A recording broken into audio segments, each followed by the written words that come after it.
Hi guys, we're going to practice now some derivatives using the quotient rule. Okay, so it looks kind of messy, but if no one has told you this little trick, you need to know it. Again, textbooks are going to show you F's and G's and all this confusing mumbo jumbo. Instructors might also show you that on the board in class. So I want to break down simple language. You need to remember low D high minus high D low over low squared. Low D high minus high D low over low squared. That is the quotient rule, okay, in simple terms. Remember, you always start with low D high, minus high D low over low squared. Now, recognizing a quotient rule, you're going to have some kind of big fraction. Both the top and the bottom are going to involve an x, okay? And obviously, low and high, low is on bottom, high is on top. That makes sense, right? So let's go to it. Let's start taking a derivative here. So y equals that fraction, so y prime. We're going to go low D high. So low is 2x times the derivative of high. D stands for derivative, by the way, if I didn't make that clear. D stands for derivative. So the derivative of high is going to be 15x squared plus 6x. Low D high minus high D low. So high, we are going to keep high exactly the same.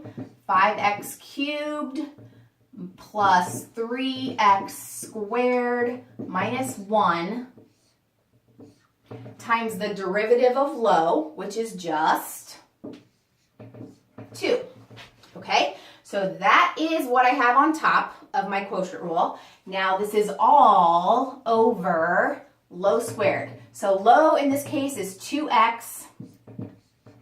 Now I'm going to make sure that I put parentheses around 2x. So I know that if I wrote 2x squared, I might be tempted to just leave it like that as 2x squared. But I know that I have to square both the 2 and the x, if that makes sense. So low squared is actually going to end up being 4x squared, if that makes sense. So just a common mistake, be careful of that. So from here on out, it's really just a matter of, I mean, you can combine, you could distribute if you wanted to. You could leave it just like this if you wanted to. If they give you a value to plug in for x, you could plug that in right now. So let's pretend they say, well, what's y prime at x equals, let's do something simple, like 1. So what's y prime at x equals 1? Well, let's plug in 1 for all the x's and see what happens.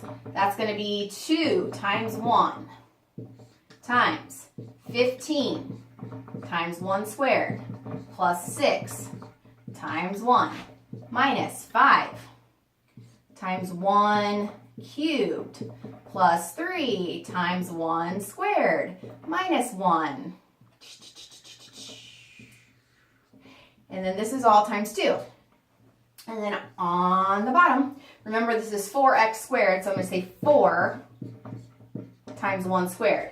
And then you just do the arithmetic. Make sure you do, this is one problem I see a lot of people do. So make sure you do the powers first. With your order of operations, you have to say 1 squared times 15, okay? This is not 15 times 1 and then take 15 squared, okay? That's what I see a lot of people do. So just be careful with your arithmetic here. This is just going to be 2. I'm going to have to move this down. This is going to be 2.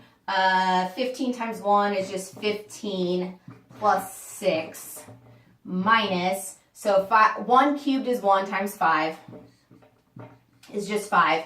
1 squared is 1 times 3 is 3 minus 1 times 2.